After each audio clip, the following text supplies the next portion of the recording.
Las personas que son optimistas, perseverantes y que buscan el bienestar de los demás, viven muchos años más que los que no lo son. Estas son muy buenas noticias para el presidente López Obrador. Seguirá vivo para poder ver la caída y desaparición del partido Morena.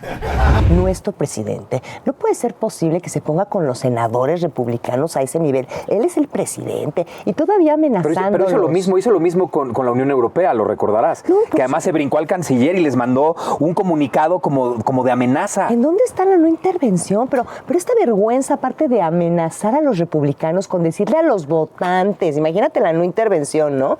Que no voten por ellos y le contestan los republicanos, son bien poquitos, ni nos importa. O sea, es una vergüenza. Pero además, a estas alturas del sexenio, ya podemos aplicarle a todos los seguidores de este gobierno esa máxima chaira de ¿y tú? ¿Dónde estabas cuando dejaron morir a los niños con cáncer? ¿Y tú? ¿Dónde estabas cuando el ecocidio del Tren Maya? ¿Y tú? ¿Dónde estabas cuando Ignacio Valle saqueó Segalmex?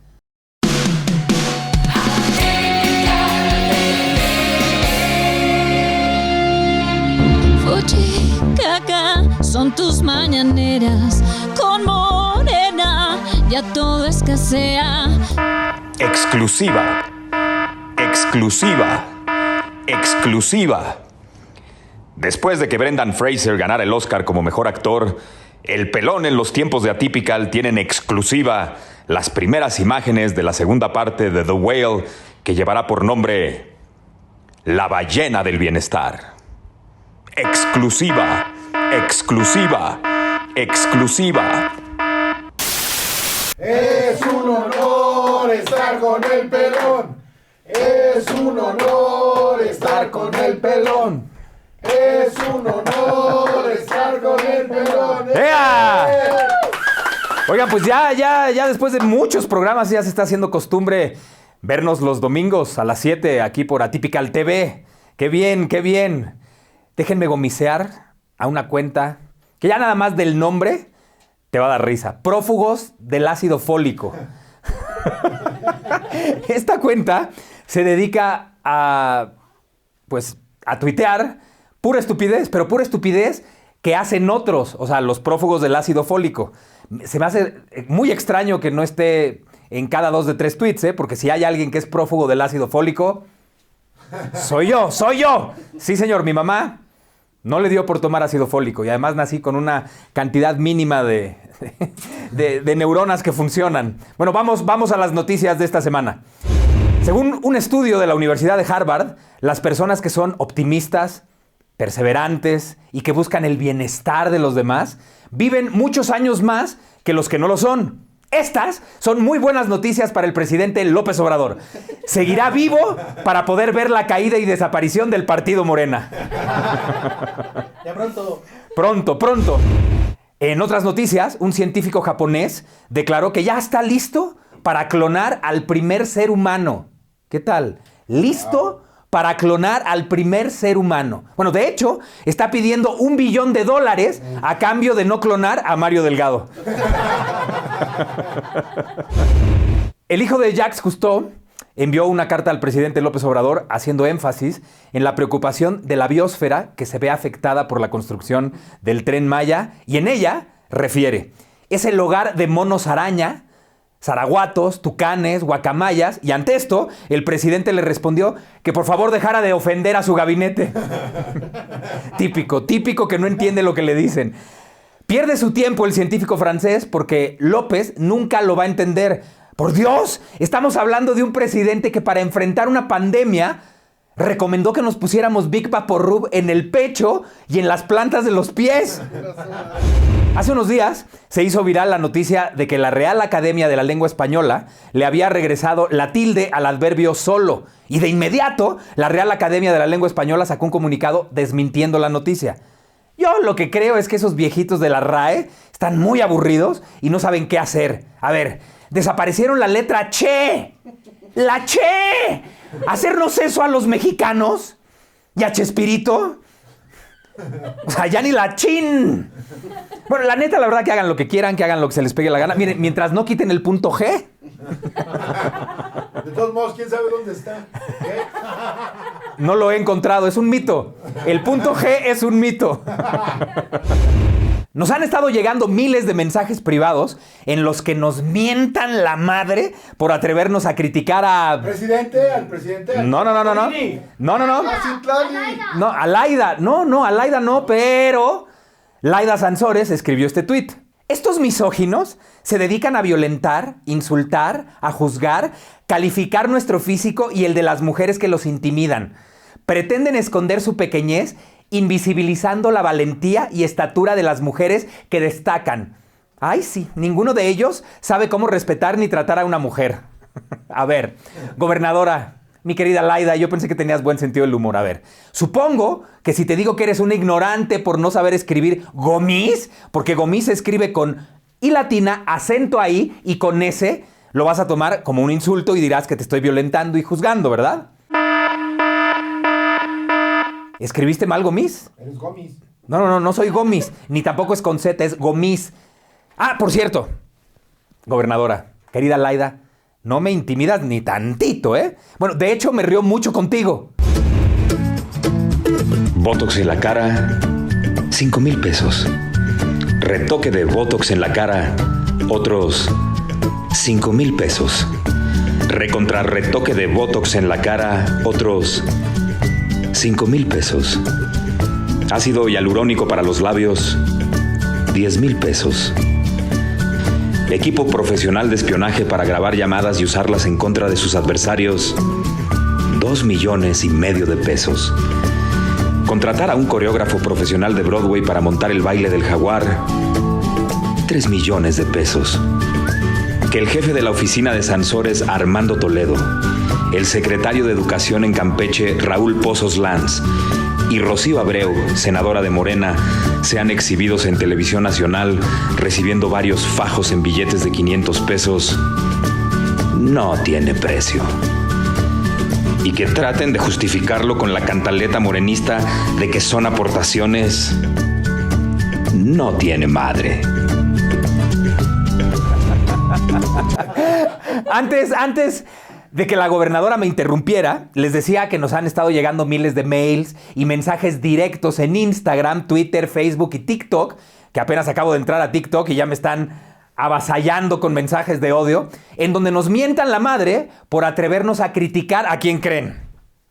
A Luisito Comunica. No está peludo. ¿Se acuerdan que mandó a comer polla a sus críticos, no? Y que aquí le cantamos, ¿cómo le cantamos? Luisito come polla, Luisito come polla. Vean esta imagen, por favor. Vean esta imagen. ¿Qué es lo primero que les viene a la mente al ver estas fotos? Luisito come polla, Luisito come polla. Y si no comes polla, Luisito, en esas fotos te mueres de ganas. Ay, y hablando de comer polla, qué mal están envejeciendo los tweets de Citlali, ¿no? O sea, estos tweets de cuando la senadora Citlali era oposición. Por ejemplo, miren este. Todavía hay gente que cree que el presidente ya se vacunó porque pues es el presidente.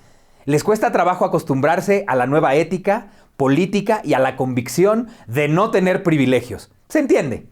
Pero a veces me pregunto, ¿les molesta ese nuevo enfoque del poder? No, senadora. Ahora que se dieron a conocer los grandes privilegios del presidente, es un hecho que la nueva ética es tener una unidad de terapia intensiva al lado de tu despacho. Tratarte el coronavirus con remdesivir, usar al ejército como empleados domésticos y mientras dices estupideces como que no mentir, no robar y no traicionar ayuda a que no te enfermes, de ese tamaño son los privilegios de López y sus hijos, ¿eh? Ese es el nuevo enfoque del poder. Ah, por cierto, otro enfoque del poder es el libro de Marcelo Ebrard, que se llama El Camino de México. El lunes pasado, durante su presentación, Ebrard declaró que el libro lo había escrito para compartirnos su trayectoria, su trabajo actual y las ideas que tiene para el futuro de nuestra patria. Súper interesante. No, y sí, la verdad, yo sí prefiero leer a Ebrard que oírlo hablar. O sea, tantos años en la política y todavía no logra sacarse la papa de la boca. No eres un junior, ¿eh? Eres un político. Tienes que hablar perfecto y moderar y matizar. No hablar la niña como si no estuvieras sabiendo en la boca. A ver, contará en este libro cómo le ha hecho para apagar los incendios que inicia su jefe cada vez que habla de política exterior? Es que qué difícil ser el secretario de Relaciones Exteriores en tiempos de López. Les aplaude y cobija a los dictadores y les mienta la madre a sus socios comerciales más importantes como Canadá y Estados Unidos. Ante la ONU dice que los papás de Mussolini admiraban tanto al benemérito de las Américas que por eso le pusieron Benito a su hijo. Marcelo Ebrard ha tenido que tragar toneladas de basura en este sexenio. Todavía no he leído su libro, pero estoy seguro de que no encontraremos en ningún capítulo frases como estas. Acepto toda la responsabilidad. La culpa es mía. Soy un incompetente. Mi trabajo deficiente y mediocre ha provocado que no salgamos adelante. No fue nadie del pasado. Yo solititito, yo he hecho pedazos este país. Sí. Recibir dinero en efectivo es un acto de poca moral, además de ser ilegal. No puedo solucionar un problema de más de 70 años en 15 minutos. El narco no se combate con abrazos y tampoco con el ejército, sino con una mezcla de medidas financieras, políticas, de salud y evitando que las campañas estén subsidiadas por el crimen organizado. Las estampitas no curan enfermedades y el encargado de la pandemia no tiene idea de lo que está haciendo. Debemos hacer funcionar un aeropuerto que ya lleva 5 años en construcción y, si es posible, completar con otro que sea de carga. Me he enriquecido ilícitamente y dejo el cargo para que se puedan llevar a cabo las investigaciones. Los niños con cáncer no son conservadores queriendo golpear mi gobierno. Son el resultado de haber quitado tratamientos que les estaban salvando la vida. Eso jamás lo vamos a oír, no nada más de Ebrard, de ningún político. Ni que fuera libro de ficción. Ciencia ficción para políticos. Para acabar de una vez por todas con el problema del fentanilo, el presidente exhortó a los doctores profesionales de la salud y científicos a no usarlo. Porque, o sea, explíquenme, y ya por eso se va a acabar, ¿no? O sea, ¿por qué a nadie se le había ocurrido antes que esa era la solución? Yo celebro y aplaudo que nuestro presidente es congruente y está haciendo exactamente lo mismo que cuando declaró erradicada la corrupción. Creer que porque lo dice él, automáticamente las cosas suceden. ¿Qué es esto? Él dice que estamos viviendo una gran transformación, y no es verdad. Pero los resentidos, acomplejados e ignorantes lo creen porque lo dice él. Él dice que México es mucho más seguro que Estados Unidos, y no es verdad. Pero los resentidos, acomplejados e ignorantes lo creen porque lo dice él.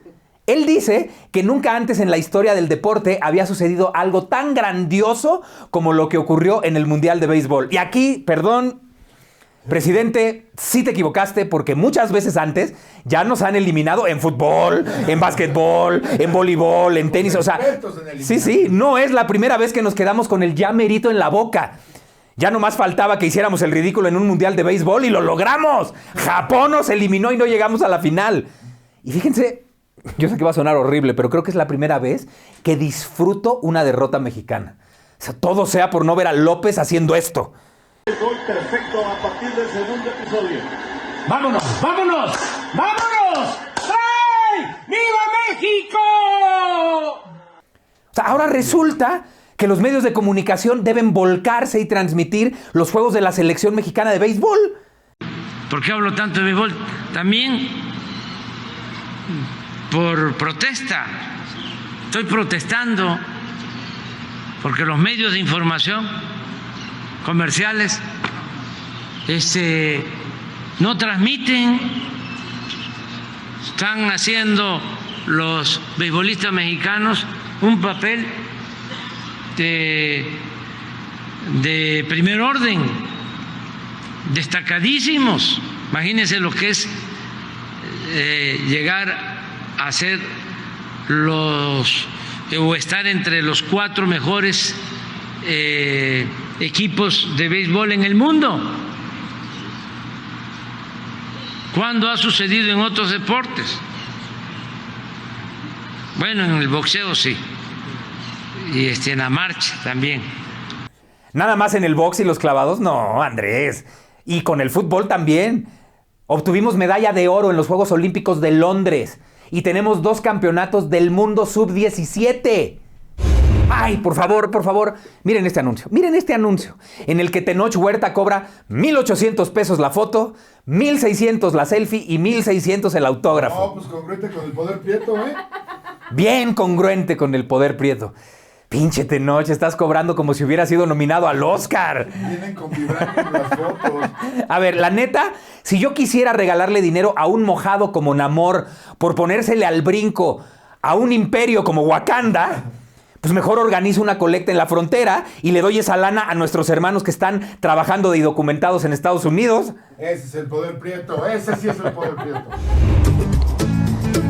¿Cuánto cuesta vivir en un palacio en el que han habitado y trabajado grandes personajes de la historia nacional, desde virreyes, emperadores y presidentes como el famoso conde de Revillagigedo, Agustín de Iturbide, Benito Juárez y Porfirio Díaz?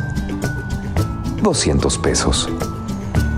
¿Cuánto cuesta pasar 18 años de tu vida haciendo campaña para ser presidente? 200 pesos.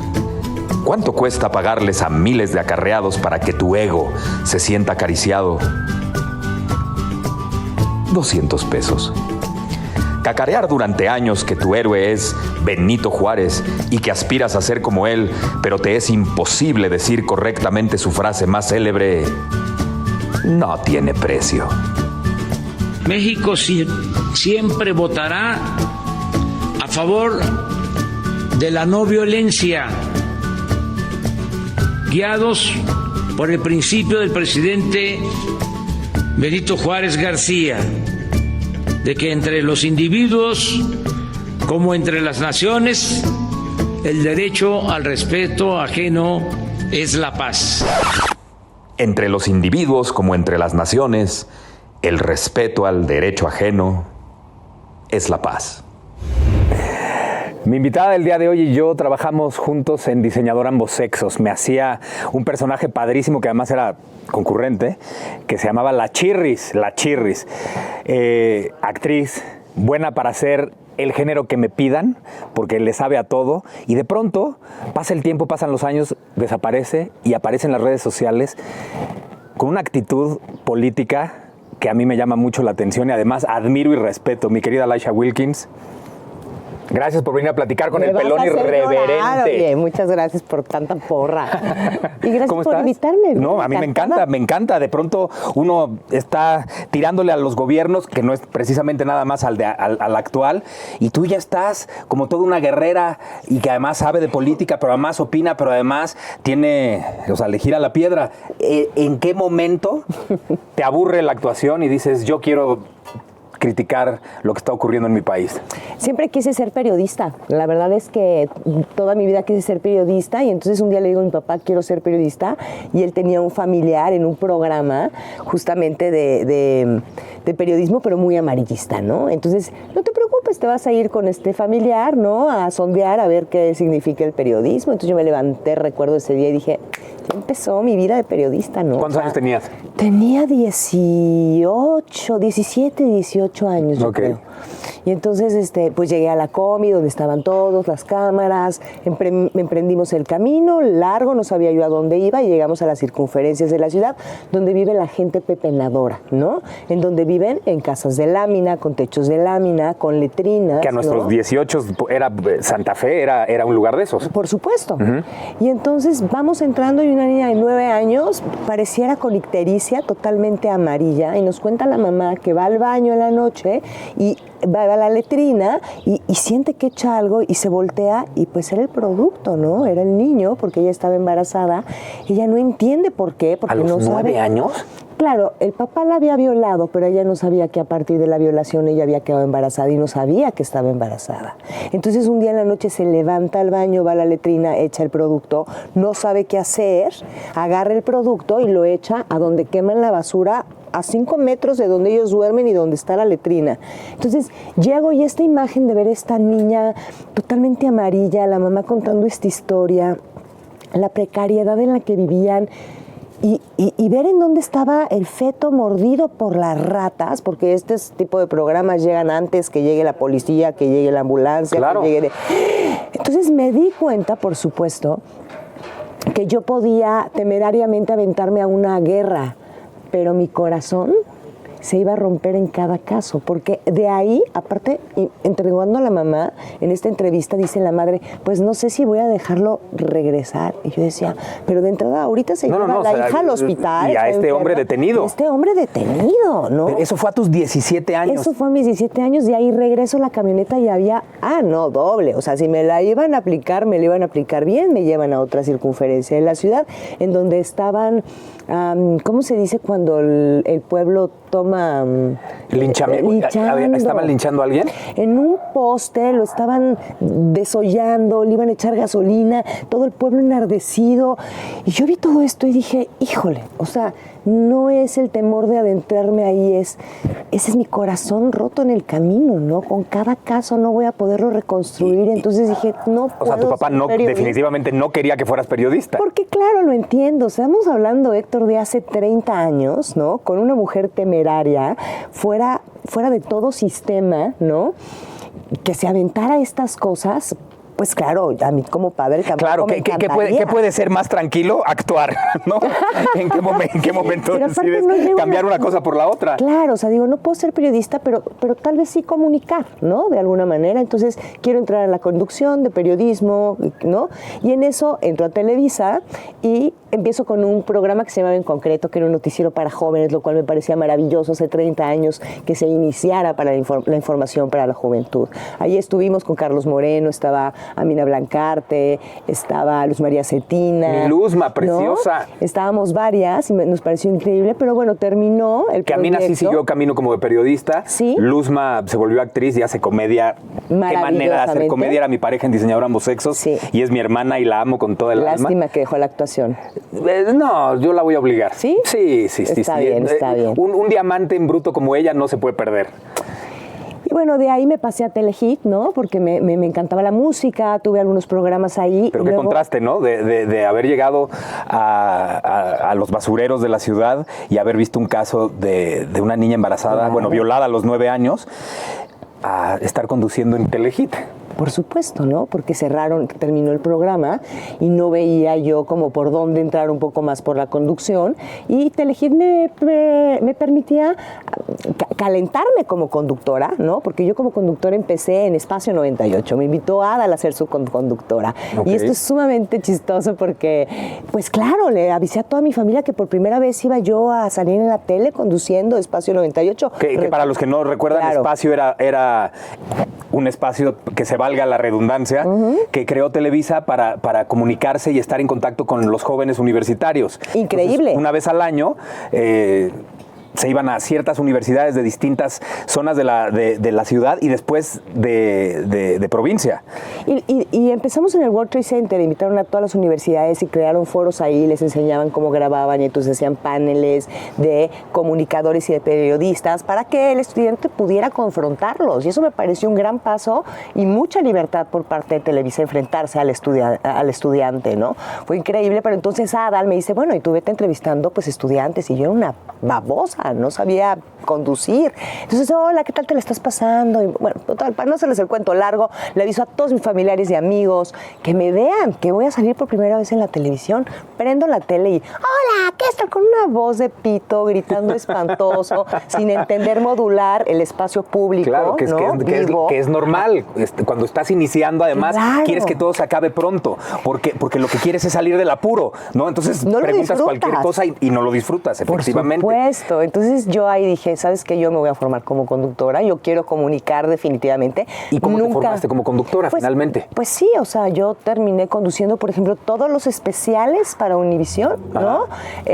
Durante 8 años, todos los, incluso tengo un Emmy por el Rose Parade que hacemos en Pasadena. Univisión pasa toda la programación todos los años, pasé todos los años nuevos, o sea, nos echábamos como unas 10 horas de transmisión continua todo el año nuevo y todos los especiales que se hacía con ellos, ¿no? ¿Y el brinco a actuar? Pasa que yo entro a Telehit, ¿no? Y entonces de Telehit me llaman y me hacen me obligan, porque yo ya era entonces, ¿cómo se les decía? exclusiva de Televisa, ¿no? Exclusiva de Televisa. Hago un casting y me quedo en una cosa que nadie vio de Luis de Llano, que se llama Mi Generación. No sé si la recuerdas. Creo que hasta fuiste a hacer un personaje, ¿no? Incluso. No pude, pero la relación entre los Gomis y los de Llano era muy cercana de toda la vida y me acuerdo de ese programa. Perfecto. Claro, que intentaban hacer 90... Poza, ¿no? Estaba Poza y Mayrín. Pero fatal. O sea, los guiones espantosos, no tenía ninguna historia, no pasaba nada, nadie la vio. Que se hizo en Ixtapa, si no me equivoco. Se hizo en Ixtapa, ahí me firman como exclusiva, regreso yo a Telehit y luego me obligan a ser Soñadoras. Ok, con Emilio La Rosa. Emilio La Rosa me ofrece el personaje que hizo Araceli Arámbula, pero a mí me parecía tremendo. Yo pues todavía no estaba formada como actriz, ¿no? Llevar un peso tan protagónico y con drogas y sexo, y yo le dije a La Rosa que no quería, ¿no? Entonces me obligaron de parte de la empresa a hacer a Emilia, pero yo pedí que me pusieran un coach porque las otras 3 protagonistas habían salido del CEA y estaban preparadas, y yo no me sentía preparada como actriz. Y tuve ¿Pero no te fue mal? Pero tuve la gran fortuna de que me pusieran a Adriana Barraza todas las escenas de principio a fin. No, pues qué maravilla. Entonces ella hizo que yo me enamorara de la actuación porque traía muy mal sabor de boca de la O sea, imagínate una coach que no sabía ella ni tú, que con el pasar de los años iba a estar nominada a los Oscar. Pero ya la respetaba, ya había sido mi maestra y confiaba en su trabajo totalmente. Yo no quería ser de estas actrices que sobreactuaban o y en ese entonces ¿ya existía la preocupación por tu país? O sea, ¿ya leías de política? De toda mi vida. O sea, todos los fines de semana mis papás pasaban por nosotros a la escuela y nos íbamos a Valle de Bravo. Y en ese camino de 3 horas de ida y de regreso, todos los fines de semana durante 15 años de mi vida. ¿Hablaban de política? Mi madre era del PAN y mi padre era del PRI. Entonces hablaban de política. ¿Y cómo congeniaban? ¿Cómo congeniaban? Eso era lo padre, o sea, ambos son seres muy analíticos y muy inteligentes que no buscaban tener la razón, sino buscaban la verdad de alguna manera, ¿no? Y entonces en esto me fui formando y me fui interesando muchísimo. Mis padres siempre nos hicieron muy patriotas y muy respetuosas del país y de la ciudadanía, ¿no? Nos convirtieron realmente en buenos ciudadanos. Y bueno, en animales políticos, ¿no? En animales políticos. Porque eso deberíamos de ser todos, claro. según Aristóteles. Lo que pasa es que hay muchos que se quedan nada más en animales. Y en la queja y en el exigir, ya, ¿no? Pero a ver, ¿y en qué momento dices, ya no quiero más actuar, yo quiero dar un brinco y quiero estar como una protagonista de la crítica política? Que ahí nos sorprendiste a más de 100, ¿no? Sí, fue chistoso, la verdad, porque empecé con el Twitter de otra manera, comunicaba otras cosas. El Twitter antes no era de política. No, era la prepa más grande del mundo. Y yo tenía cambió. cientos de seguidores, miles de seguidores, y de repente empecé a hablar de política y fui viendo cómo mi cuenta se fue vaciando impresionantemente, ¿no? Casi a ceros. Pero empecé entonces a encontrar un público diferente. Y esta audiencia a mí siempre me interesó. Nunca acepté un programa, pero de estos, incluso hace 6 meses me ofrecieron entrar a conducir un programa de estos de la mañana y les dije, discúlpame, no, porque yo no entrevisto extraterrestres, yo no me pongo botargas y yo no pierdo 15 minutos al aire tratando de pronunciar la palabra Parangaricutirimícuaro. Y yo no trabajo con este tipo de periodistas, ¿no? De espectáculo. Pero un programa de la mañana, yo creo que todos los programas de la mañana, los morning shows, deberían de tener gente leída, gente que está interesada en el país y de pronto no jugar con los demás todo el tiempo, pero también tener momentos en los que puedas hacer una entrevista que trascienda. Por supuesto, pero no es posible que nada más se la pasan bailando. Sí. Una vez de verdad conté cuánto tiempo había, 15 personas sentadas, 15 actores, 15 conductores o 11, durante 15 minutos a ver quién podía pronunciar Parangaricutirimícuaro. Por amor de Dios, no, eso yo no es lo que quería. ¿Qué ¿sabes? quieres? ¿Qué quieres? Siempre he querido ayudar a mi país, siempre he sido justiciera, siempre soy una ciudadana que cumple, Sí, ¿no? se te conoce por ser echada para adelante con un par de ovarios bien puestos. Y eso quiero ayudar, pero desde otro lugar, ¿no? Quiero ser la voz de la ciudadanía, quiero también enseñarle a la ciudadanía que tiene sus derechos. Y ¿Cómo se convierte alguien en la voz de la ciudadanía? ¿Cómo provocas que la gente no nada más te escuche, sino que la pongas a pensar, le hagas ruido aquí adentro y actúe? Yo creo que siendo neutral, siendo objetiva, yo no me he vendido a ningún partido y apoyo a los verdaderos políticos porque sí creo que hay políticos que valen la pena. Porque tres así que valgan la pena. Sí, te voy a decir tres. Yo creo que Xóchitl Gálvez, definitivamente. Aquí estuvo sentada Yo donde creo estás tú. que Jorge Triana, definitivamente. Estuvo aquí sentado donde estás tú. Yo creo que una Indira Kempis, senadora de Movimiento Ciudadano, definitivamente. Ella todavía no se ha sentado, pero se sentará. Invítala, porque es una mujer sumamente interesante. También. Los viejos lobos de mar, que estos que llevan toda la vida y que creo que al país le hace falta un adulto, alguien que lleve toda la vida. ¿Quién te gusta? Así como un Ildefonso. Ay, pues me pones a pensar, pues pensaría en Ildefonso. Santiago. Tal vez, ¿no? Santiago tiene fuerza, sin duda podría. Y ahora tengo duda de Cabeza de Vaca, porque siempre me puse como no quise ser reactiva, ¿no? Quise ser como muy cuidadosa, muy reservada. Pero ya que Coello Trejo, un abogado de ese nivel, lo defienda contra esta injuria que él comenta al ser narco, me parece que puede ser también un candidato importante si él logra deshacerse de toda esta injuria, porque sin apoyo, ¿no? En un estado tan fronterizo y tan difícil como lo es el de él, tiene una ciudadanía contenta y ves la diferencia entre el gobernador de hoy y el gobernador de antes, ¿no? Creo que también se necesita un hombre que tenga fuerzas y él tuvo la inteligencia y la valentía de estar contra el presidente y confrontarlo, ¿no? Y eso es importante. Sí, me gustan los que tú dices y muchos más. Creo que hay gente muy capaz, hombres y mujeres.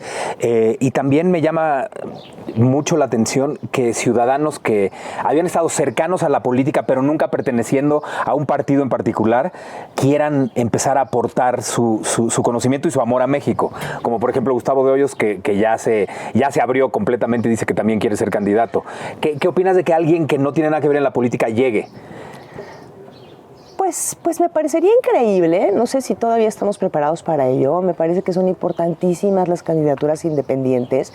Creo que el siguiente paso más que las candidaturas independientes será que los partidos tengan que aceptar a los candidatos que elijan los ciudadanos. Como en el caso de Xóchitl, por ejemplo, le vemos muy renuente al PAN a aceptar, porque sabemos que el PAN quiere a su gente, ¿no? Aceptar a Xóchitl como jefa de gobierno, que para mí le alcanzaría sin duda para la presidencia, porque su historia es hermosa. Es una historia de verdad de una mujer hecha por ella misma, que ha roto todos los sistemas, con todas las condiciones en contra, con humildad, con amor por México. Pero regresando a lo que me decías, que era, me perdí. Un ciudadano que no ha estado en la política, sino cercano y que de pronto diga, yo quiero aportar mi sabiduría, mi sapiencia, mis conocimientos a México, al país. Siento que sería complicado, más no imposible, pero creo que tenemos que empezar por una política como Xóchitl, que es apartidista, que no está con el PAN, ¿no? Claro, tiene una bancada con ellos, pero no es parte del PAN, definitivamente, y que Movimiento Ciudadano también la acepta, que si te fijas de izquierda tampoco la agrede tanto, y que la trayectoria que tiene y que muestra, porque hoy creo que lo más importante, independientemente de a quién pongan, es alguien que pueda y que sume, y que no tenga una trayectoria manchada, ¿no? Que tenga un hombre limpio. Y sobre todo que sea de toda la vida, porque nos surgen adultos, nos surgen adultos en muchos puestos. Sí, en la como jefe de gobierno nos surge un adulto, en la presidencia ni se diga, y en ciertas secretarías, como en la Secretaría de Educación, nos surge un adulto. Entonces creo que Xóchitl podría lograr con el apoyo de Movimiento Ciudadano, con el apoyo de la ciudadanía, que el PAN ceda y romper ese sistema de partidos. A mí eso me encantaría que sucediera, porque creo que lo tiene todo. Aparte es una ingeniera y lo que necesita la Ciudad de México es mantenimiento, punto. Pero además ingeniera en computación. Y en tecnología, sí, ¿no? Está al día. Entonces y estuvo aquí sentada y habló de cosas muy puntuales que le hacen falta a la Ciudad de México y me gustó su postura, me gustó lo que quiere y sería una extraordinaria. Héctor, ¿sabes quién habla orgánicamente? Tú lo sabes, Héctor. ¿Quién habla? Un helicóptero. Vamos a tener que cortar porque además recuerden que este es el único late night que se graba de día. Ya pasó el helicóptero, ya podemos seguir platicando. Me decías, tú como actor, ¿sabes quién es orgánico? Sí, ¿no? Tú sabes quién habla con verdad, quién trae en la víscera el amor o la pasión por lo que te está diciendo. Sí, hay muchos, una gran cantidad, incluso de los viejos lobos, que comunicar se les dificulta, que hablar fluido y sobre todo conectar se les dificulta muchísimo. Porque no viene de la verdad, ¿no? Como el actor. Están acostumbrados a estar pensando en cómo no meterse en problemas. Platicaba yo, no quiero decir el nombre, platicaba yo con uno de estos viejos lobos de mar y le decía, ¿por qué no contestaste de inmediato? ¿Por qué no contestas lo que te están preguntando? Y todo el tiempo se están cuidando. Y le dije, ¿sabes una cosa? Después de Trump y después de López Obrador, ya decir la barrabasada más grande, sabes que no te va a meter en problemas. O sea, ¿qué cosa peor puedes decir que inyectarte cloro y salir adelante? O decir, yo puedo matar a alguien en la Quinta Avenida y no pierdo votantes. Y hablando de Trump y hablando de López Obrador, la lista del día de hoy de este programa es ¿en qué se parecen Trump y López Obrador? ¿No te parece que tienen muchas cosas en común? Yo creo que son primos hermanos. A ver, vamos a verla. Vamos a ver la lista. Y bien, esta es la lista de las cosas en las que se parecen López Obrador y Trump. 1. Trump felicitó a Putin por su reelección, que obviamente ni había sido democrática, y sus asesores le dijeron que no lo hiciera. Y López Obrador le dio asilo a Evo Morales y defendió a Pedro Castillo, ambos dictadores. 2. Trump recomendó usar cloro y posiblemente inyectarlo para curarse del coronavirus. López Obrador le encargó todo a Gatell, que resultó peor para los mexicanos que beber cloro. 3. Ambos odian y tienen miedo de las turbinas de producción de energía eólica. Trump porque estaba preocupado por las águilas calvas y otros pajaritos. Y López Obrador por estética. ¿Neta? No, ¿es neta, Andrés? ¿Por estética te preocupaste? 4. Ambos mienten acerca de la cantidad de gente que hay en sus meetings. Por ejemplo, Trump le mintió a la CIA el día después de su inauguración. Y López Obrador siempre manda a Martí Batres a multiplicar por 10 la cantidad de gente que hay en el Zócalo. 5. Trump una vez se quedó viendo directamente a un eclipse solar y López Obrador nació durante un eclipse y persiguió una paloma como un paciente mental. 6. Trump fue invitado a un evento de empoderamiento femenino y llegó tarde, retrasando el inicio del evento en el que deberían dirigir las mujeres. López Obrador hace que le echen porras el 8 de marzo y además las felicita. 7. Trump dijo que la luna era parte de Marte cuando le reclamaba el presupuesto a la NASA. Y el PG dijo que el Imperio Azteca, las universidades y México tenían más de 10,000 años de existir. 8. Trump impulsó el uso del carbón y le llamó el hermoso y limpio carbón. Y el PG construyó una refinería que además de que no refina, contribuye a la contaminación mundial. 9. Trump se deshizo del Obamacare y López Obrador eliminó el Seguro Popular. Y 10. Trump fue invitado a una reunión acerca del COVID y llegó saludando y abrazando a todos justo cuando era el tope de la pandemia. Y nuestro Tlatuani recomendó abrazos y apapachos justo cuando era el tope de la pandemia. Pues sí se parecen, ¿no? Tienen muchas cosas en común. Aparte, ¿sabes qué? Esta actitud de ambos de siempre estarse poniendo al tú por tú con quien sea, ¿no? Pero más miserablemente nuestro presidente. No puede ser posible que se ponga con los senadores republicanos a ese nivel. Él es el presidente y todavía amenazando. Pero hizo lo mismo con la Unión Europea, lo recordarás. No, pues, que además se brincó al canciller y les mandó un comunicado como de amenaza. ¿En dónde está la no intervención? Pero esta vergüenza, aparte de amenazar a los republicanos con decirle a los votantes, imagínate la no intervención, ¿no? Que no voten por ellos y le contestan los republicanos, son bien poquitos, ni nos importa. O sea, es una vergüenza constante. Pero además, el tergiversar lo que quería Crenshaw, ya sabes, el que tiene, el que parece pirata, él dijo, oigan, nosotros tenemos una parafernalia militar increíble, los podemos ayudar y juntos combatir los cárteles. Nos quieren intervenir, no vamos a permitir la intervención. Cambiar la narrativa. Claro, totalmente, ¿no? ¿Qué sientes después de 4 años y casi medio de este fallidísimo gobierno? Vas a decir que estoy loca, pero yo creo que México lo necesitaba. Yo creo que México estaba instalado en un letargo total ciudadano, que no había una ciudadanía politizada, que el mexicano está instalado en esta orfandad gubernamental de el gobierno me tiene que resolver todo, no tengo casa que el gobierno me resuelva. Yo recuerdo que justo Xóchitl y Arme me invitaron cuando el último temblor en Oaxaca y Xóchitl preguntó al gobernador cuál era el pueblo como más alejado y más pobre y que menos íbamos a llegar ahí.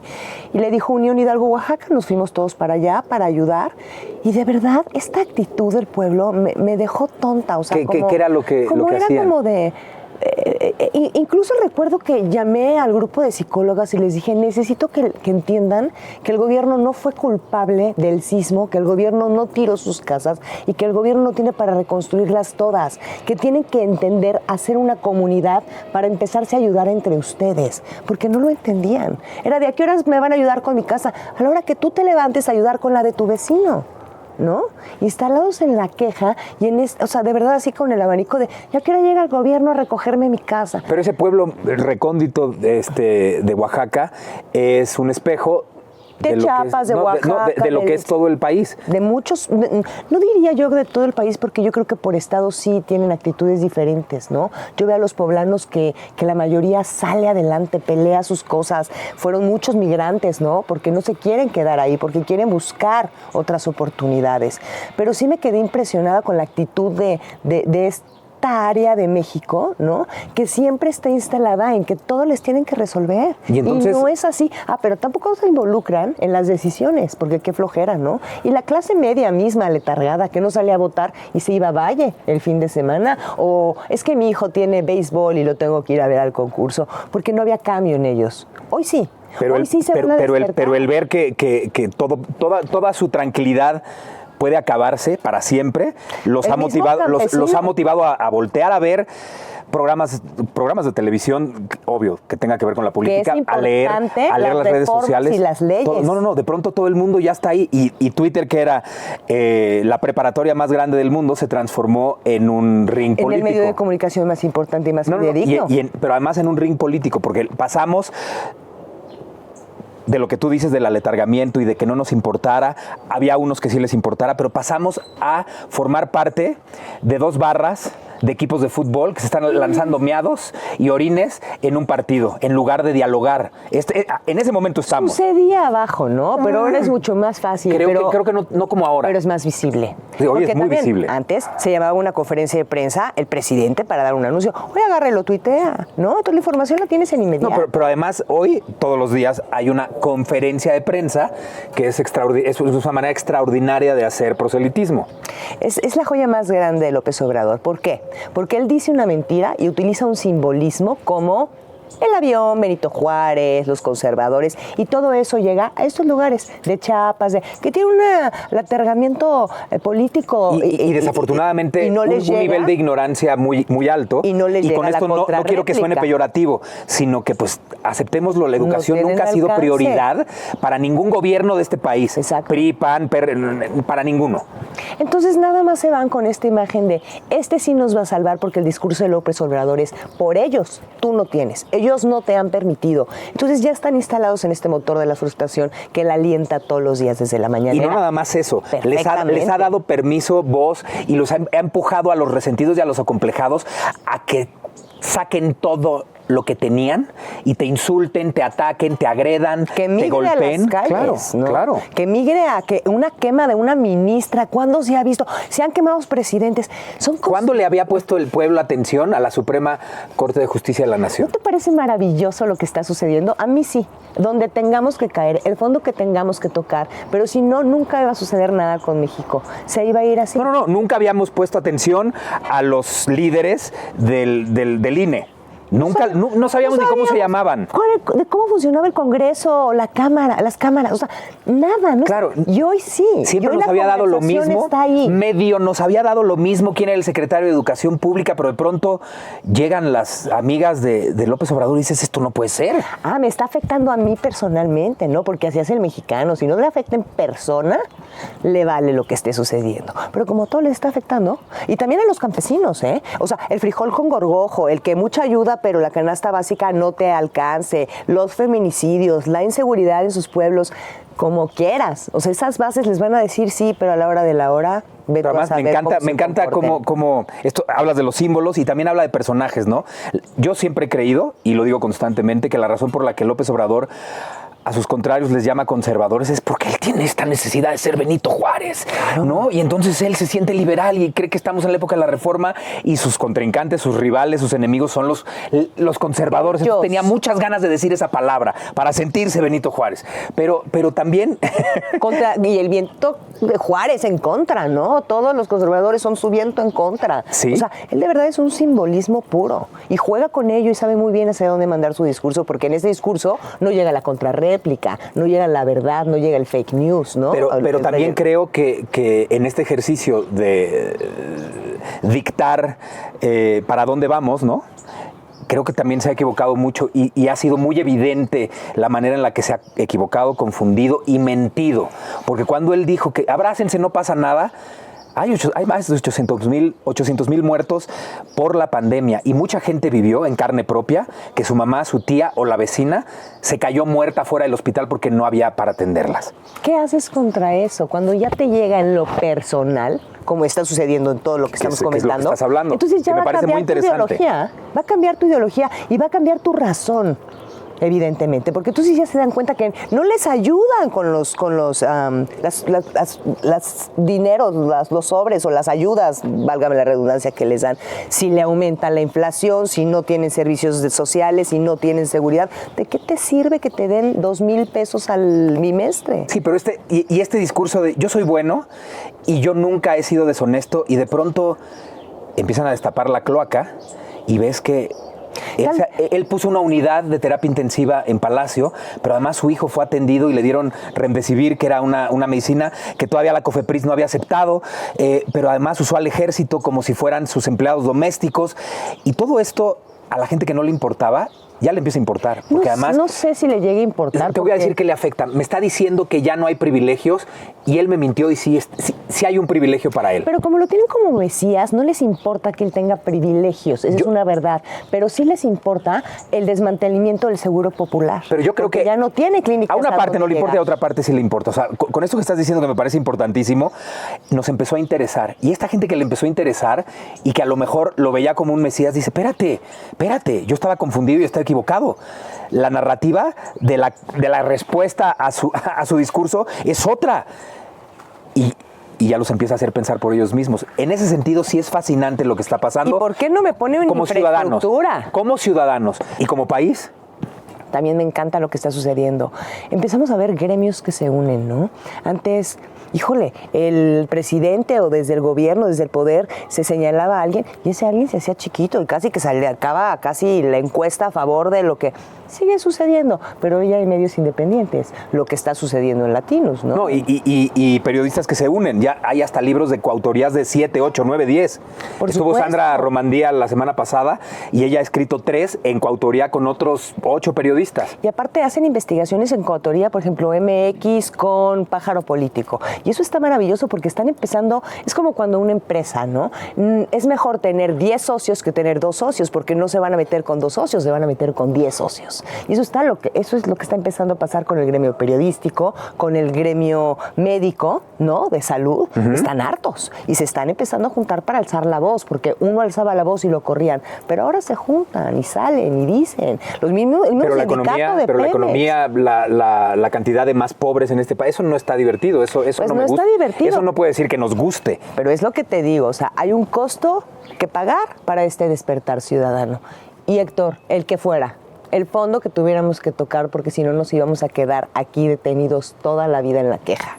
Y tenemos que entender que estamos aquí por no responsabilizarnos como ciudadanos, por no observar y por no exigir y por no decidir y elegir quién queremos que lleve nuestra cuenta de banco, porque el 30% mínimo de nuestro, o sea, al tope, por lo menos de nuestros impuestos, van para allá. ¿Por qué no vas a vigilar el 30% de tu dinero? No, yo estoy de acuerdo. Además, yo siempre he creído que todos somos unos animales políticos y tenemos que estar pendientes y participar en el gobierno y en la democracia de nuestro país. ¿Qué crees que va a pasar? ¿Qué crees que va a pasar? No lo sé, pero lo que sí sé... Pero me imagino que te has formulado alguna idea en el futuro de qué podría pasar. Me encanta que, fíjate, AMLO ganó por 30 millones de votos. El abstencionismo fueron 33 millones. Hoy quiero que ese abstencionismo baje porque es la única manera de controlar este país. Es decir, en Países Bajos o en Noruega o en los nórdicos. En los nórdicos, oye, ¿tú sabes que el 50% se abstiene? ¿Por qué? Porque saben que cualquier candidato es bueno. Tú sabes que hay un policía por no sé cuántos miles de habitantes porque no hay crimen. O sea, no hay necesidad de estar vigilando al ciudadano y por eso no hay necesidad de estar vigilando al gobernante, porque el ciudadano hace la ley y exige y vigila. Y eso es lo que se necesita. Bueno, pero ¿qué crees que vaya a pasar? ¿A qué te refieres? ¿A que quién claro, gane, no sabemos quién va a ganar en cuanto a una persona porque no sabemos quiénes van a ser los elegidos y los candidatos. ¿No? Pero, ¿soportaremos 6 años más de un gobierno como este? México es un país sobreviviente, ¿no? Hemos sobrevivido absolutamente todo. Hemos tenido peores crisis que estas, ¿no? Y peores crisis aparte en un espacio en donde la comunicación no era tan maravillosa y tan rápida, en donde se pudieran tomar decisiones de antemano. O sea, es lo que está pasando ahorita, por ejemplo, con los bancos de Estados Unidos. Antes hubiese sido un colapso, pero como la información se tiene antes, empiezan a actuar pronto. Creo que no va a haber abstencionismo tan alto y que esto va a mover definitivamente las cosas, que en una cuestión económica nos iremos seguramente reponiendo, ¿no? México geopolíticamente está maravillosamente situado. ¿No? Estamos al lado del imperio. Europa. Pero además estamos al lado del imperio. Aparte, sí, somos economías hermanas que no nos van a permitir. Y hay un tratado de libre yo comercio. Creo que cuando Estados Unidos vea que esto esté tan terrible, va a intervenir pellizcándolo un poquito más. ¿Tú te imaginas el expediente que han de tener la DEA y el FBI de López, el Obrador y sus hijos? Enorme. Entonces, yo creo que estamos protegidos por ambos flancos y que era necesario esto que está sucediendo y me emociona muchísimo lo que viene, muchísimo. ¿Y qué sigue y qué viene para ti? No nada más para el país, ¿qué viene para ti? Pues traigo ahí proyectos muy padres, la verdad, muy contenta. ¿Que tienen que ver con política? Tienen que ver con política, tienen que ver con opinión, tienen que ver con seguir trabajando en pro de la mujer, ¿no? En este grupo también de Opinión 51 en el que somos. Aquí estuvo tu cofundadora. Una fuerza sentada. Maravillosa. Me encanta. ¿No? Además, yo estoy inscrito en Opinión Bien, 51. Gracias. Y creo que están saliendo muchísimas cosas de ahí. Estamos creando una fuerza maravillosa y justo con Sandra tengo también otros proyectos que estamos trabajando. Este nuevo ambiente me ha dado la oportunidad de tropezar con gente maravillosa con la cual concuerdo, que me entusiasma y que me motiva constantemente. Entonces, muy contenta, la verdad. Y la actuación guardada en una maleta de viaje. Platicaba yo con Vigers que me encantaría encontrar una obra íntima, una obra que me acomode, ¿no? Y entonces me encantaría hacerlo. Hice una obra, Señorita Julia, que era como mi límite y era mi fascinación poderla hacer. La hice hace 5 años, entonces no estoy renuente. Yo nací con la venia de actriz, necesito moverla, me fascina la actuación, pero solamente en proyectos que ya no me desestabilicen, porque tú lo sabes, es un desequilibrio total ser actor. Tienes un proyecto, luego no, luego cuál sigue, pero está bueno, pero no te lo dicen todo y quién sabe somos cómo trabajadores cambia tu eventuales. Personaje. Entonces yo estoy encantada con lo que tengo, con mis empresas y eventualmente el teatro tal vez me pueda funcionar para mis días libres, ¿no? Y lo estoy pensando y lo estoy buscando también. Pues me encanta leerte, me encanta oírte. Fue un descubrimiento y te lo dije hace meses. Eres una mente brillante. Gracias. Habrá quienes digan, eres un imbécil, cago. Para mí es una mente brillante, pensante, le gira la piedra y además analiza mucho y le preocupa el país y es una animal política en todos sentidos. Así es que te deseo todo el éxito del mundo. Gracias por venir a platicar con este loco irreverente. Lo mejor para ti siempre. Es un placer, siempre. Muchas felicidades por este programa. Muchas gracias. Gracias. Gracias a todos por estarnos oyendo. Sí. Vamos a la editorial para terminar el programa de hoy. Damián Alcázar, aunque a mucha gente no le cae bien ya, debo decir que es un actor que es congruente con su carrera cinematográfica. Fíjense, defiende el infierno que ha sido la 4T, en donde la filosofía que aplica es la ley de Herodes, y vive una realidad que solo él ve positiva. Vaya, el señor vive en Narnia. Critica a los gobiernos anteriores diciendo que son la dictadura perfecta. Y a pesar de ser una persona que vive de los medios, apoya a que los periodistas sean tratados como en una dictadura. Miren. Yo diría, pero eso es una cuestión personal, claro, que él es muy combativo y muy rijoso con la prensa, pero la prensa se lo merece. La película está a punto de iniciar, por eso se lo merece. Gracias. Bueno, y la verdad, es fácil de entender que se comporte así, porque fue delegado en la Asamblea Constitutiva de Morena y se subió a ese partido porque sabía que iba poderoso a la victoria. Pero fuera de ahí, vive completamente alejado de la realidad, diseminando la narrativa oficialista que tanto critica de otros gobiernos. Lejos de ser un propagandista, la verdad es que Damián Alcázar es un tonto útil. De hecho, su mejor papel fue el de Varguitas en La Ley de Herodes, porque ahí nos enteramos de que en verdad es un actor del método.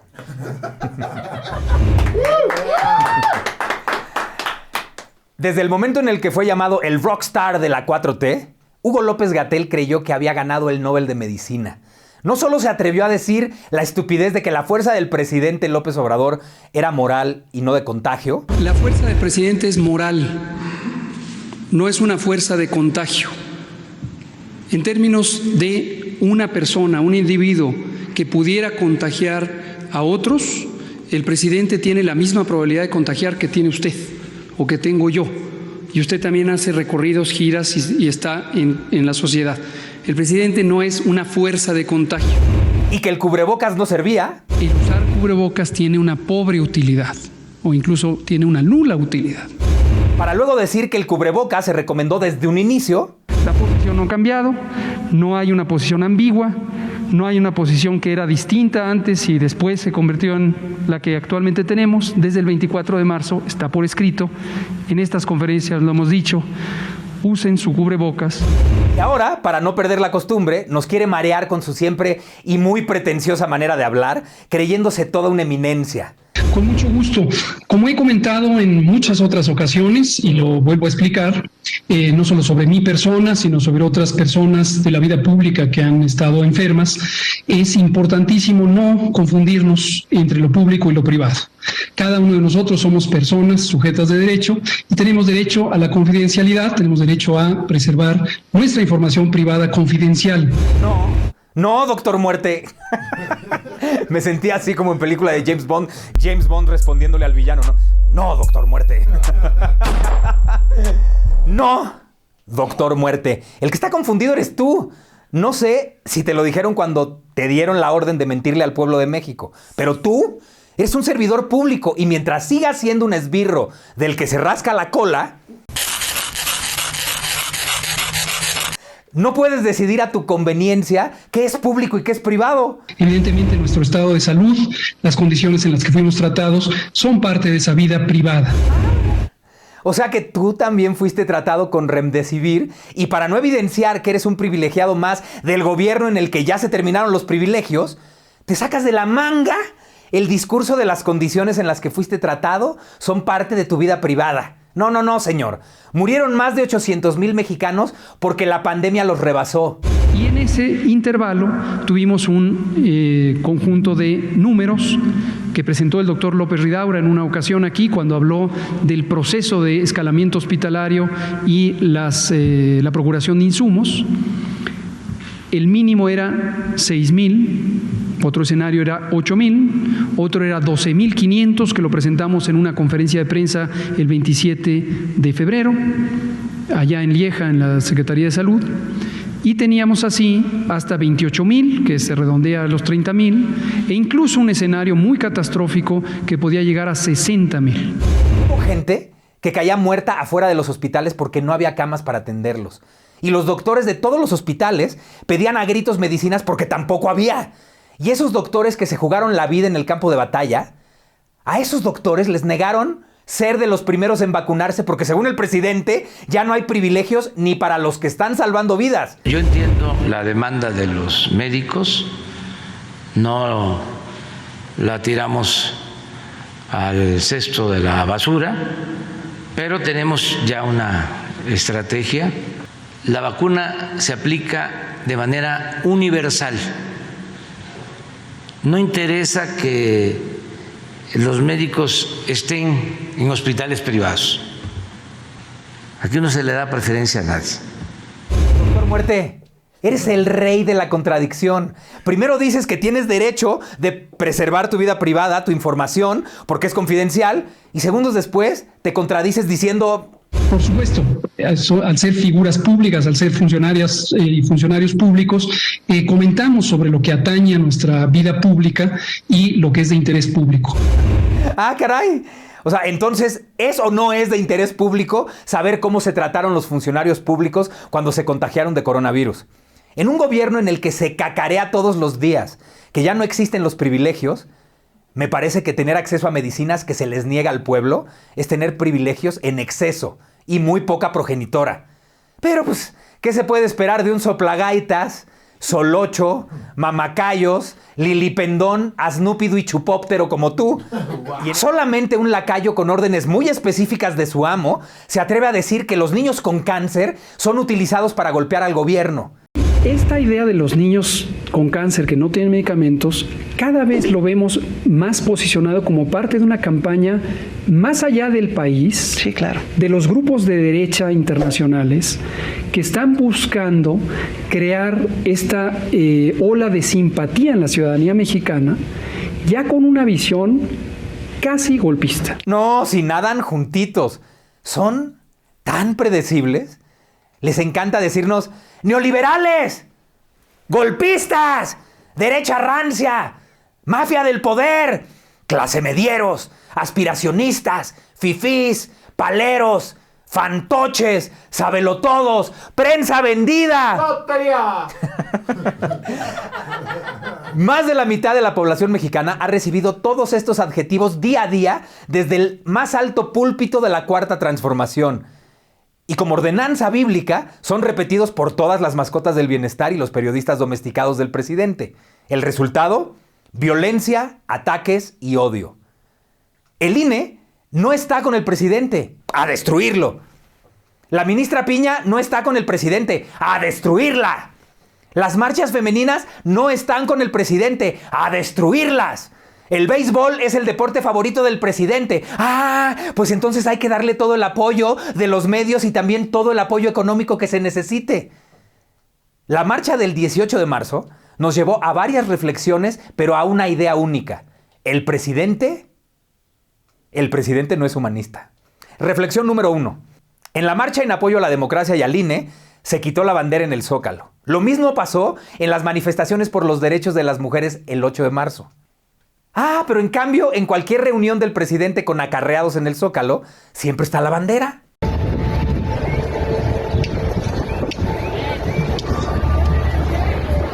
Reflexión número 2. Se hace una manifestación en favor de la expropiación petrolera hecha por Lázaro Cárdenas. Todos de acuerdo, ¿no? Y no lo acompaña ningún descendiente del general laureado.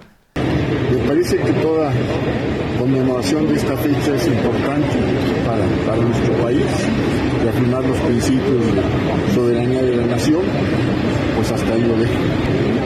Se convocó a todo el mundo y yo tengo ya otros compromisos.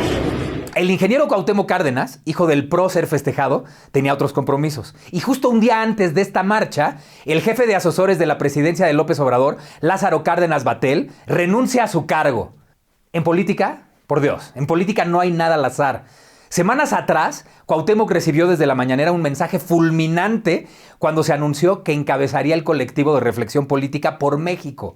El presidente le mandó decir, o estás con el pueblo o con la oligarquía.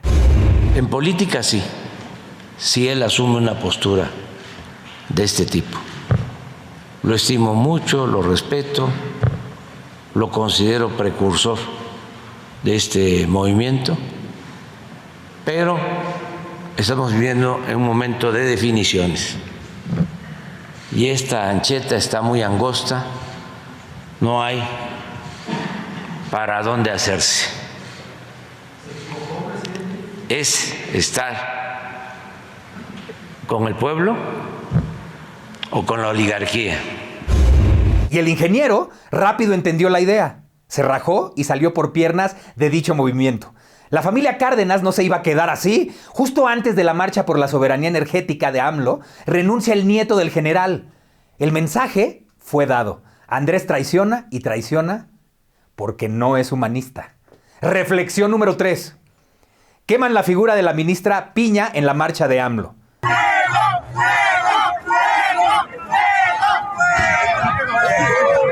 la carne asada! ¡De puerca!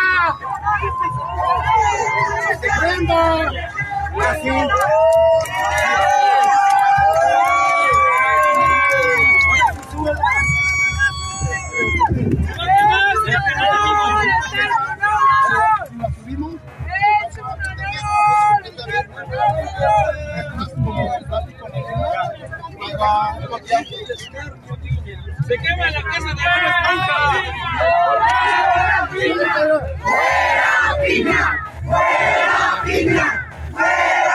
El presidente, 3 días después, condena el hecho. Bueno, que no debe de llevarse a cabo este tipo de actos. No es lo mejor. Creo que hay formas de protestar sin llegar a esos extremos, ¿no? Eso es lo que yo opino. ¿Mande? Sí, condeno esos actos. Pero lo quiso desdibujar centrando en él la victimización del hecho. La mayoría de la gente está muy consciente de que se debe de seguir luchando por la vía pacífica y que vamos muy bien y que además no hay que darle motivos a los conservadores, porque ya ven cómo son, ¿no? Muy hipócritas. Yo no estoy seguro, pero en la marcha que hicieron los reaccionarios hace poco, también quemaron unas figuras. ¿Qué figuras eran? A una mía también. No, bueno, y se siguió victimizando. Pero cuando quemaron mi figura, no salió en la prensa, ¿verdad? ¿O sí salió? Nadie se quejó. A ver, o sea, atacan la figura de la ministra por todo el odio ejercido desde la máxima tribuna y el victimizado es él, porque no sacaron en la prensa cuando quemaron una figura suya. Y el presidente hizo lo mejor que sabe hacer, siempre: mentir. En el 2020, durante las manifestaciones feministas afuera de la Comisión Nacional de los Derechos Humanos, la reportera del Universal, Diana Lastiri, registró el hecho de que las mujeres quemaron una piñata con su figura en un acto de encajonamiento por la falta de respuestas del Estado a los feminicidios, ataques, violaciones y vejaciones que sufrían día a día las mujeres en este México que tiene por presidente a un disquehumanista. López centró sus ataques a Norma Piña desde que la ministra plagiaria y el ministro Saldívar no pudieron quedarse al frente de la Suprema Corte. Cuando estaba el ministro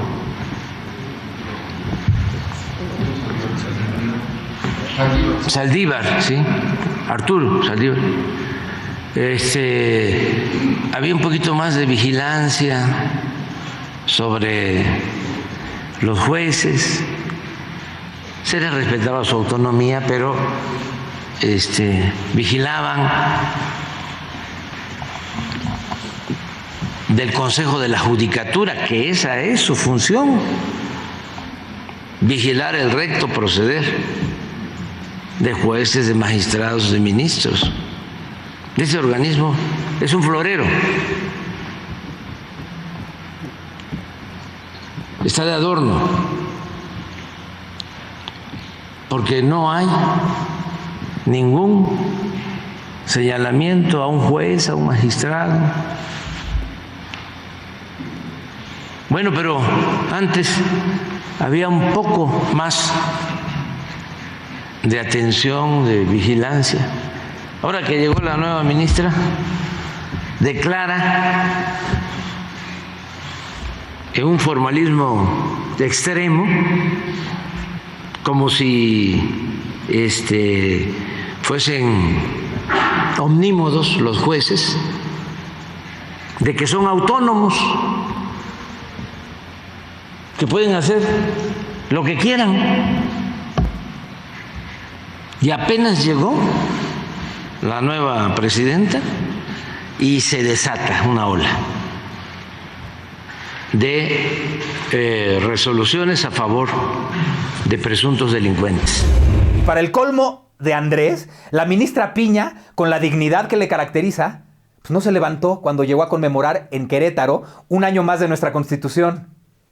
Miren, ahí se ve al general aplaudiendo, al secretario de Gobernación y hasta al mismísimo Santiago Krill aplaudiéndole al presidente, mientras que la ministra se quedó sentada, observando. Pero ¿cómo se iba a parar frente a un tipejo que un día sí y al otro también la ataca solo por el hecho de ser mujer, ministra e independiente? ¿Eso es o no es violencia de género? Andrés. Mira, ven, acércate. ¿En serio crees que es culpa de la ministra Piña que tus casos se caigan a pedazos?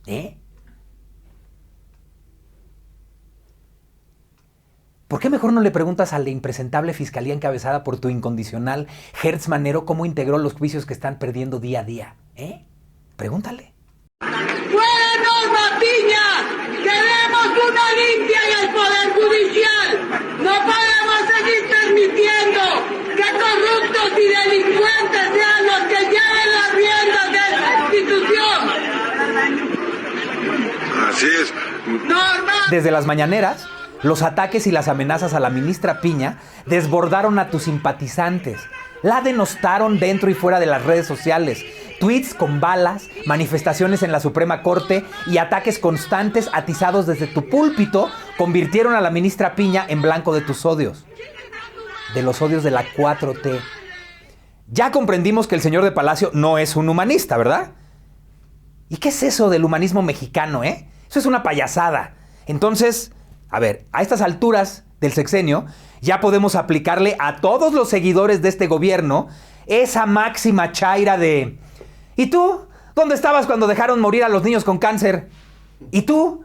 ¿Dónde estabas cuando el ecocidio del Tren Maya? ¿Y tú? ¿Dónde estabas cuando Ignacio Valle saqueó Segalmex? ¿Y tú? ¿Dónde estabas cuando el ejército mexicano ejecutó a 5 jóvenes en Nuevo Laredo?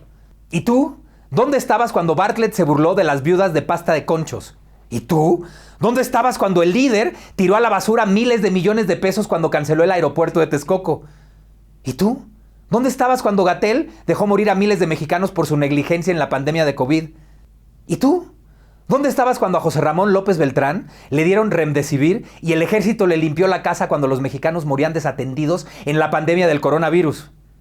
¿Y tú? A ver, ¿y tú? ¿Dónde estabas cuando AMLO destruyó la Comisión Nacional de los Derechos Humanos? ¿Y tú? ¿Dónde estabas cuando el presidente se burló de las masacres? ¿Y tú? ¿Dónde estabas cuando la casa gris del hijo del presidente? ¿Y tú? ¿Dónde estabas cuando dejaron a su suerte a los mineros en la mina del Pinabete? ¿Y tú? ¿Dónde estabas cuando los 17 muertos en la clínica del IMSS en el 21? ¿Y tú? ¿Dónde estabas cuando saquearon el agua en la frontera para regalársela a los norteamericanos? ¿Y tú? ¿Dónde estabas cuando Delfina cobró el 10% en Texcoco? ¿Y tú? ¿Dónde estabas cuando asesinaron a 6 mujeres en Celaya? ¿Y tú? ¿Dónde estabas cuando soltaron a Ovidio? ¿Y tú? ¿Dónde estabas cuando se cayó la línea 12 del metro? Y por último, y lo más importante, ¿y tú? ¿Dónde estabas cuando Andrés destruyó la patria?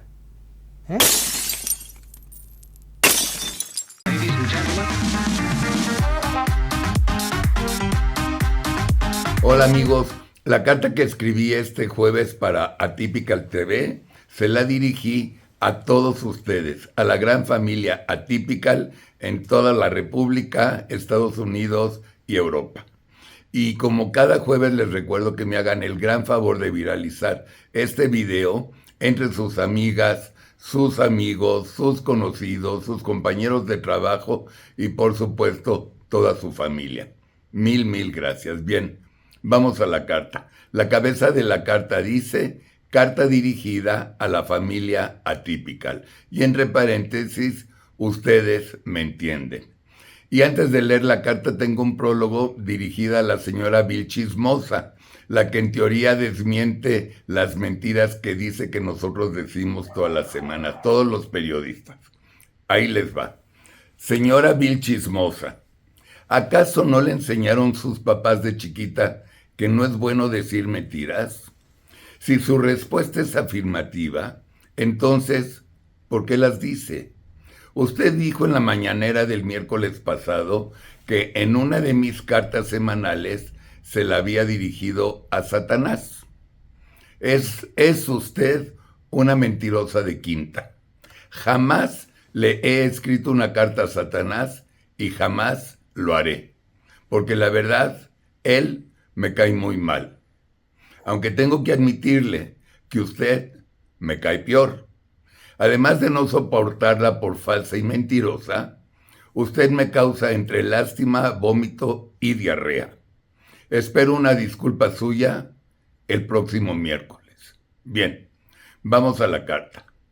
Estimada familia Atypical, ¿acaso no se han sentado alguna vez frente a su compu cuando tienen que hacer un reporte para mañana y el día anterior no saben qué escribir?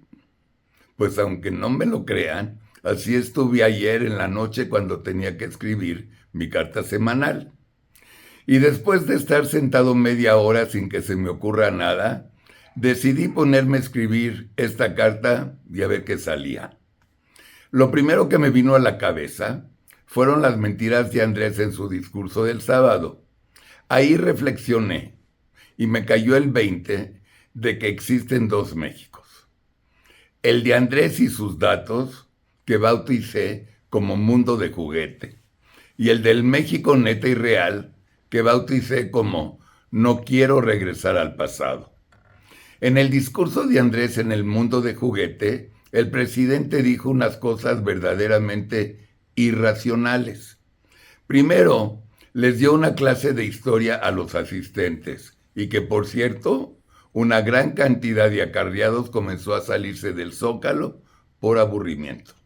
Y si no me creen, chequen en nuestras redes de Atypical TV el video. Ahí está. Luego, al día siguiente, el gobierno del mundo de juguete publicó que 500,000 personas asistieron a la marcha. Lo que nunca entendí fue cuando vi las dos fotos de las dos marchas. Eran fotos muy, pero muy parecidas en asistencia. Y entonces me pregunté, ¿por qué dicen ellos 500,000 y 90,000 nosotros? Hasta que me cayó el 20, recordando el dicho de Winston Churchill y que reproduzco textualmente. En una elección, el partido que gana es el partido que cuenta los votos. Obvio. Ahora sí, ya entendí. ¿Por qué Andrés quiere deshacerse del INE? Después de ya no pensar en la marcha de acarreados, pero no acarreados, empiezo a leer lo irrelevante de la mañanera de lunes. Gran sorpresa. Andrés le contesta a los gringos que va a prohibir la producción de fentanilo. Otra vez, mundo de juguete. Y me pregunto, ¿nadie de sus colaboradores le pidió que no diga esa estupidez? ¿Nadie le dijo que el fentanilo es una medicina para combatir el dolor? Creo que no. Y las últimas de esta semana. ¿Están sentados? Ahí les va. En el canal del mundo de juguete se censuró y no se transmitió la noticia que este gobierno lleva en 4 años y medio más muertes que todo el sexenio de Peña Nieto. Y que en Segalmex el fraude ya subió de 12,000 millones de pesos, ¿están sentados?, a 18,000. Y tampoco Mundo de Juguete comentó que dentro de las 10 ciudades más inseguras en todo el mundo, ¿qué creen? México lidera con 9. En fin, y en lugar de que Andrés nos dé la solución de cómo vamos a resolver todos estos problemas, la noticia de la semana en Mundo de Juguete fue que México perdió contra Japón en semifinales en el Mundial de Béisbol. Así está el rollo. Y para concluir, familia Atypical, los quiero muchísimo. Gracias.